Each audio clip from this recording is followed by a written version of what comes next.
நற்செய்தி வாசகம். எல்லா விதைகளையும் விட சிறியது, எல்லா செடிகளையும் விட பெரியதாகிறது.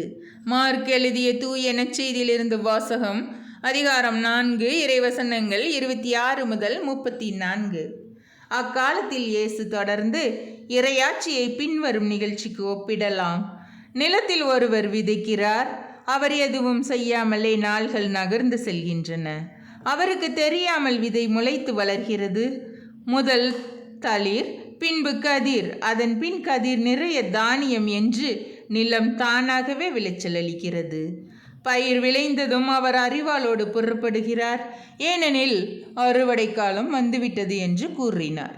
மேலும் அவர் இறையாட்சியை எதற்கு ஒப்பிடலாம் அல்லது எந்த ஓமையால் அது எடுத்து சொல்லலாம்? அது கடுகு விதைக்கு ஒப்பாகும். அது நிலத்தில் விதைக்கப்படும் பொழுது உலகில் உள்ள எல்லா விதைகளையும் விட சிறியது.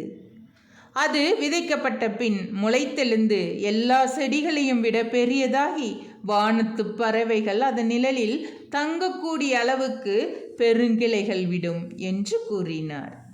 அவர்களது கேட்டறியும் திறமைக்கேற்ப அவர் இத்தகைய பல ஓமைகளால் இறை வார்த்தையை அவர்களுக்கு எடுத்துரைத்து வந்தார்.